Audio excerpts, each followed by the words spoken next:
Hey, it's Chris Nichols here, and Jordan and I are on a big road trip to fully review the brand new Leica M11 Monochrom, and we're very excited because this is our first episode with PetaPixel.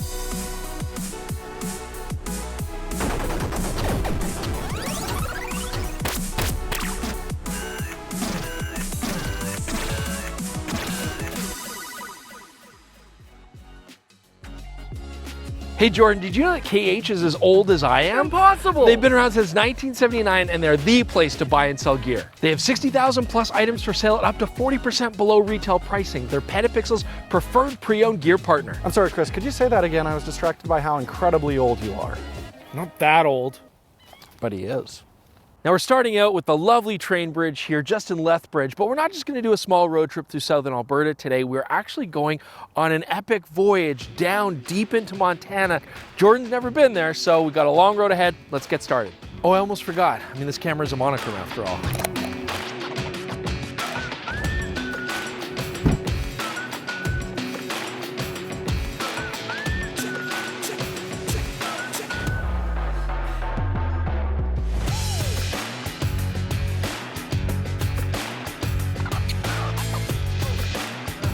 Those are some great falls, Jordan. Where are we? Honestly.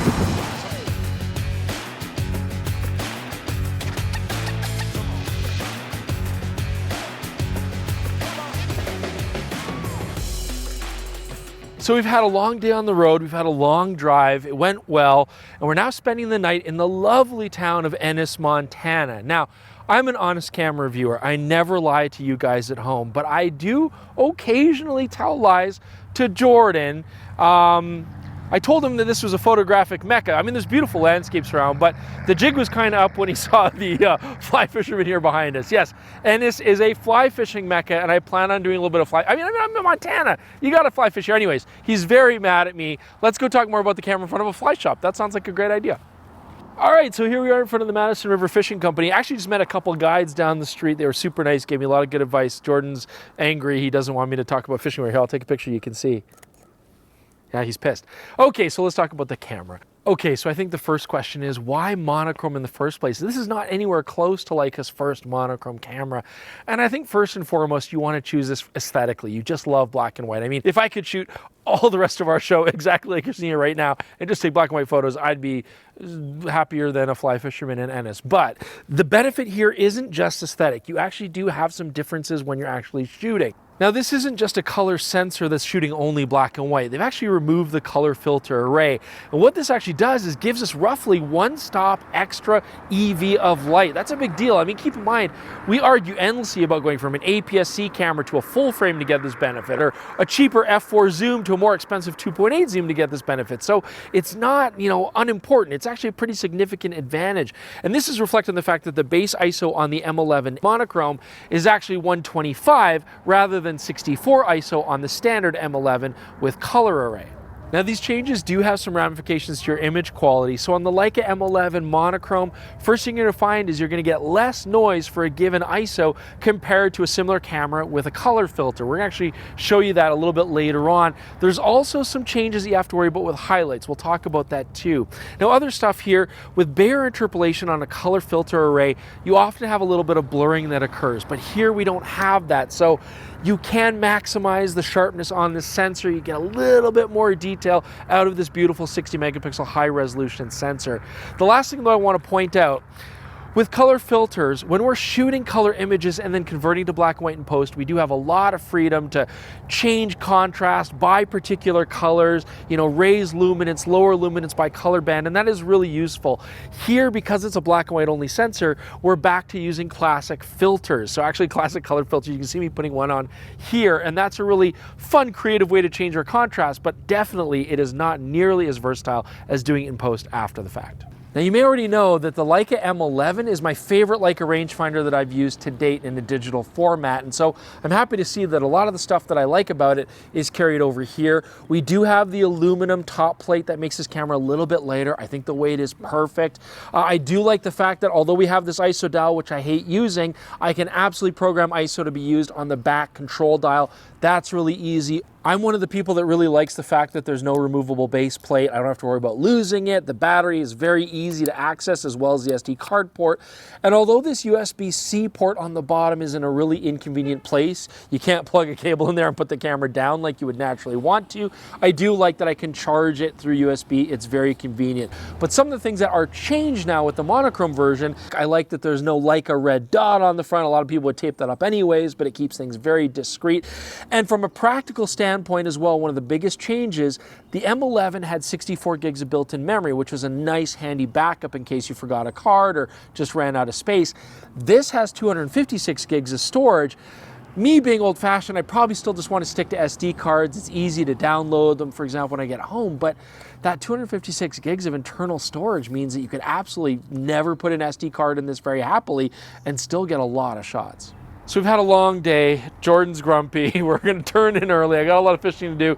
Bright and early tomorrow with a lot more shooting. But look, we got Jordan some bourbon whiskey here, so hopefully that'll cheer him up. I mean, I say we got him, but he paid for it, so I don't know. He'll be fine. He'll be fine. Okay, it's day 2 of our amazing photography adventure, and I am spending it sitting in the car on a small town main street while Chris waits for a fly fishing shop to open. This is exactly what I was hoping for. So Jordan, I mean, the valley's beautiful, hey? We should take some photos. And like the Madison River, this is like really well known for being photogenic. So Yeah, let's take some pull pictures. over. Yeah, it's a good idea.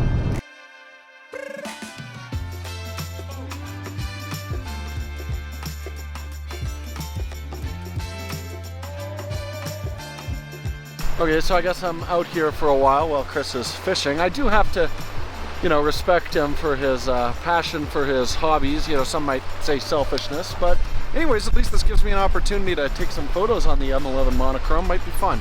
I don't know, we'll see.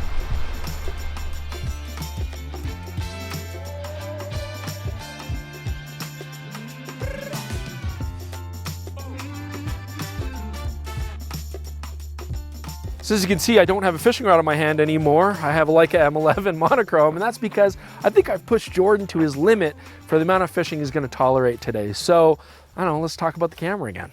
So we've talked about a lot of things that have carried over from the Leica M11. Unfortunately, an annoyance has also carried over, and that's the really slow startup time. So check this out. I'm going to turn the camera on, and I'm going to hit the shutter, and you can see the delay for yourself. Here we go, and on. There we go. That's quite the delay. So if I was in a street photography situation, it's brutal. I'm absolutely going to do what I did with the M11. I'm just going to leave this with a 30-second power off, and I'm just going to let it go to sleep, and I'm just going to walk around with the camera basically on. This does have some negative impact on your battery life. Luckily, the battery does last pretty long here, but that's the only way to shoot quickly if you need to pick up the camera and go. In a landscape situation like this, yes, I'm fine to just turn the camera off and then on again, but it is still quite annoying. Now these modern Leicas do have modern camera shutters, with curtains, just like you'd find on an SLR or a mirrorless camera. And unfortunately, they do make a little bit of noise, and I know for a lot of Leica files, they really want as discreet a camera shutter sound as possible.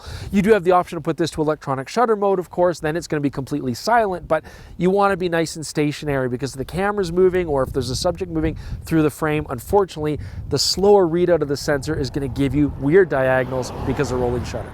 Now we have a very similar setup as far as composing your shots with the M11. So we've got a beautiful optical rangefinder, it's nice and accurate, and then we also have a 2.3 million dot LCD panel on the back. It doesn't articulate, but that's actually really high resolution. I can punch in there, really make sure things are nice and sharp. I am finding that I'm still going back and forth between the two. I mean, I'm liking just using the optical experience of a classic rangefinder, but I also like using the back panel to check things like my histogram. I can use peaking, which especially on a black and white camera really stands out quite well. It's also nice just to punch in, and I can do precise focusing off the back panel as well. You've got either options. I could get the VisuFlex EVF, and on bright sunny days like this it might be handy, but I find that I'm just happy going back to the optical viewfinder and just using it in a classic way. So I think it's time to talk a little bit more about the overall image quality and, as I promised, some of the quirks with this sensor. So we've already talked about how this gives you more detail than a standard sensor, how you actually have really good ability to push shadows and relatively low noise, plus the fact that, of course, it's a black and white sensor, so it just looks like organic grain structure. It's filmic, it's beautiful. But when it comes to exposing this camera, there's a little bit of a quirk that you have to pay attention to, just a minor adjustment.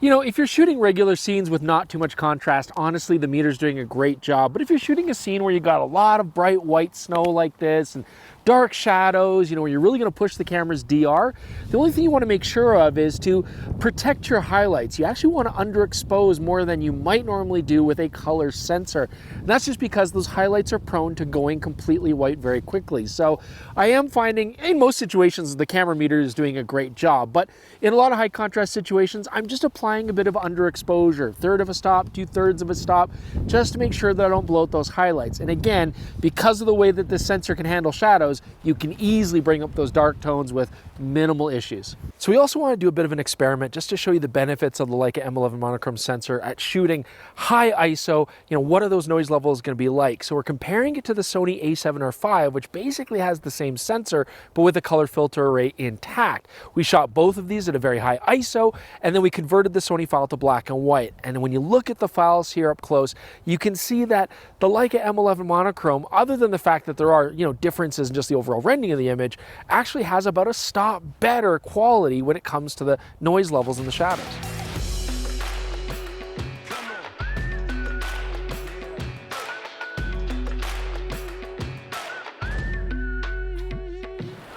Well, we've had a fantastic road trip here all throughout Montana, but it is time to say goodbye. So I want to leave you with this thought. This camera is in no way, shape, or form ever about practicality. I'm not even going to try to convince you of that. And to a large degree, you could even argue that Leicas in general aren't necessarily always about practicality. But I will say this, I always have fun with them, and that has been the case here even more so, just because I love black and white photography so much. So I think if you're really into the experience of shooting black and white, and you have the money to buy this camera, I promise you, you will have so much fun with it. I do not have the money to buy this camera, so as much as I love black and white, it's not going to find its way in my camera bag. I'm very fortunate that I was able to at least borrow it to have this experience. Well, I think for our ending, it's appropriate to do this one more time. Here we go. So, you know, this road trip's been a lot of fun for Jordan and I, but it's also been really special because this is our first video ever for PetaPixel. And working with PetaPixel gives us some great opportunities to do projects that go beyond just camera and gear reviews. Hey, I'm Blair Bunting. We're really excited about what we've done so far, and that's coming up very shortly. You're not going to want to miss that. For all of you that have moved over from Deep Your View TV to join us here today, we really appreciate your continued support. We know many of you have followed us for years, and that means more to us than anything else. And if you're joining us for the first time today, we hope you enjoy the work that we do and the vibe that we have. And if so, subscribe to the channel, like the video, check out our Instagram and Twitter. You can get a lot of information there as well. We're also going to be writing a lot for PetaPixel, so go to petapixel.com and you can learn more. We've got a review on this camera coming out with this video. You can check that out. The link is in the description below. We've had a really fun road trip. I think Jordan's not so mad at me, largely because I haven't been fishing at all today. We've just been bombing it straight home. So it all ends on a happy note. Thanks so much for joining us. We'll see you soon with other videos shortly with PetaPixel.